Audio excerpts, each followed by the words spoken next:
Some people believe the stubbornness of children is what led them to being wounded and traumatized. What would you say to this, and what advice do you have for parents today who have stubborn children?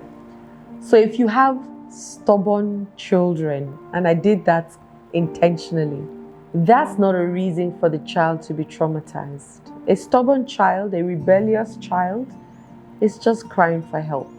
That's the truth. A rebellious child, or even anyone, because there's a rebellious child, there's the star child, which is the brilliant child, there's the sickly child, there's the carer child, amidst other ones, but those are like the places where we fit in the most. So every child is playing a role. Let me first of all tell you that. Every child plays a role to get attention and affection from their parents. The moment you teach the child that, oh, when you get good grades, I love you, they're going to become that. That's the role that they're going to play. They want to be the first and the best in everything, and it can cause them a lot of heartache, because you can't be the first and the best at everything. You can be one of the best, you can be one of the first, but you can't be the first and the best of everything. Let's just start from there, right? The sickler is because every time the child was sick, you would touch the child. Maybe there's this cream, special cream that only that child uses. Maybe there's this special cloth that only that child uses when they're ill. Maybe there's this special food. I remember one day my older sister had an operation on her throat. Is it her adenoids or something? And they asked her to be licking ice cream. Do you think I also didn't want my adenoids to be removed? What do you think I would have been wishing for at that time when my sister is in hospital licking ice cream? I wanted ice cream too. Which then means that I could have created that disease for myself without even knowing it. I would have wished for it so much that it would have happened. Or you don't know that that's what happens to us a lot of times. So yes, when that sickly child sees that every time I'm sick, daddy that is always traveling is at home in the hospital with me. Mommy that is always busy is at home in the hospital with me. They stick onto that role.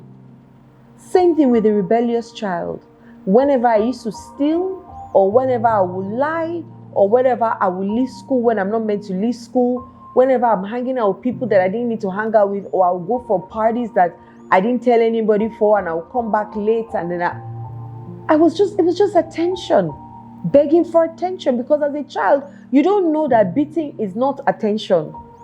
As long as your eyes are on me, we're all right. That's where narcissism came from. You're looking at yourself so much, you admire yourself, you forget yourself, that now everybody must be looking at you. Mirroring, and everybody has it in them. It's not only for certain people. Every child wants to be looked at and admired.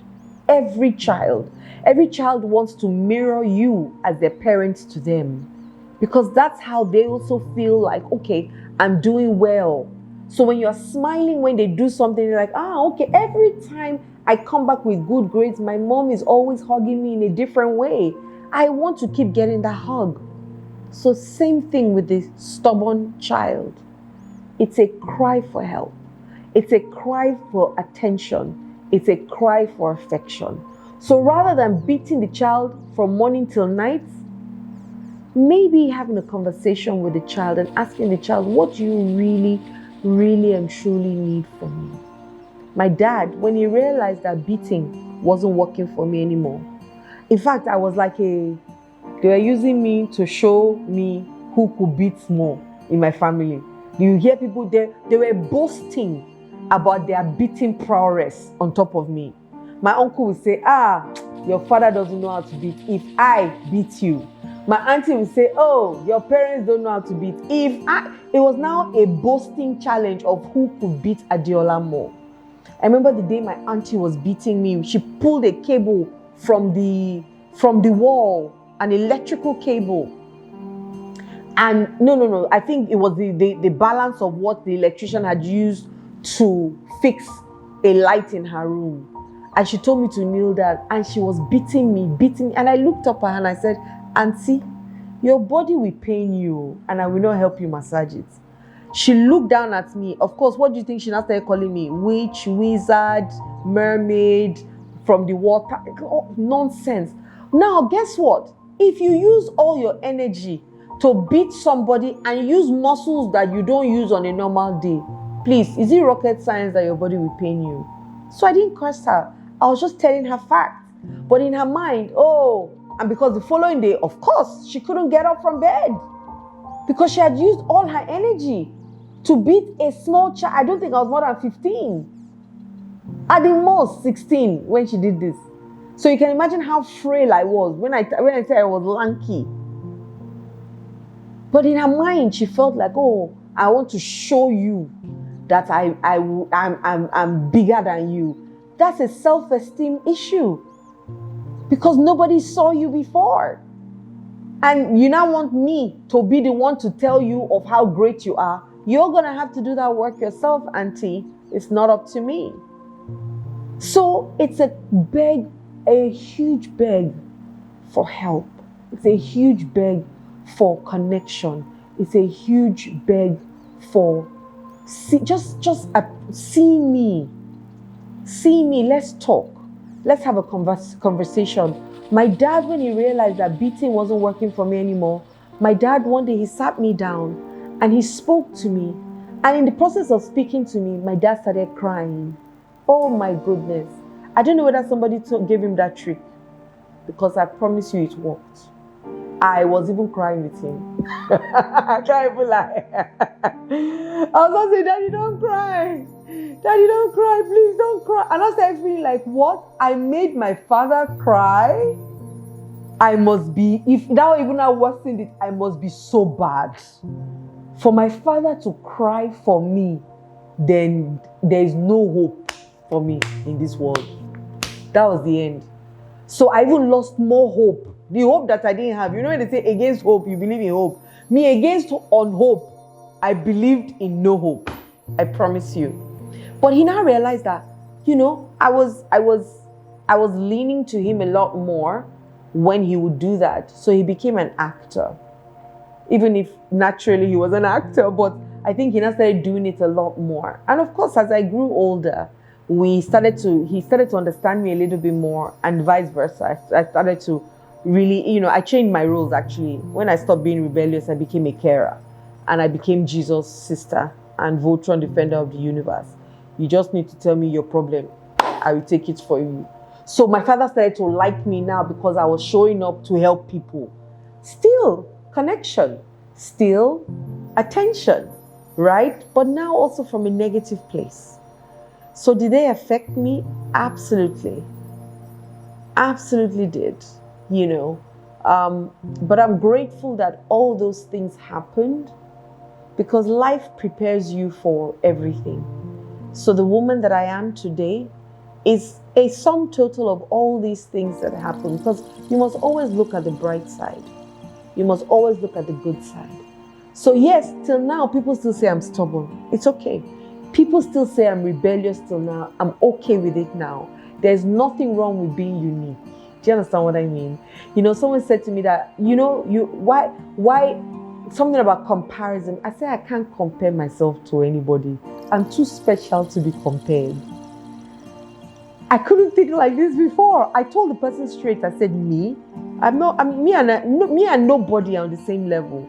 I'm too special to water myself down to be compared with anybody. And I'm not saying nobody, you speak for yourself. I'm going to speak for myself because the only person I can speak for anyways is myself.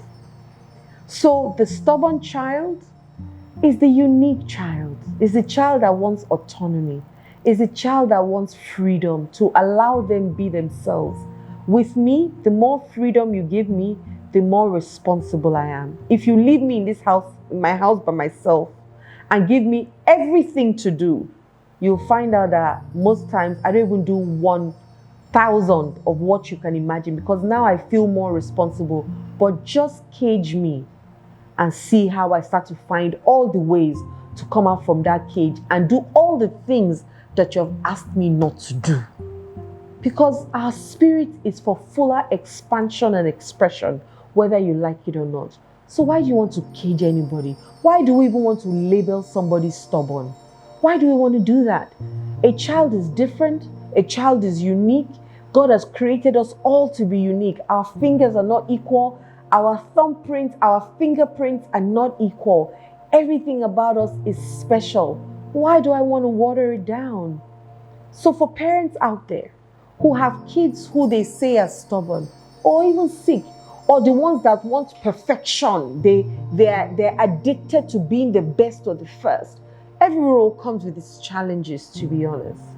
But a stubborn child, in quotes once again, or a seemingly stubborn child or rebellious child, just is asking for autonomy and freedom, and the ability to say no and accept it when they want it, but also connection and affection is what they're asking for. So maybe we can start to look at people like me very differently and start to even admire some of the strengths that we come with.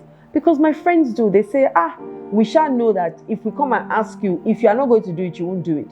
And if you're going to do it, you will throw your everything into it. And that's exactly what I want to hear. So stay tuned for part 6 as I unfold a lot more for you.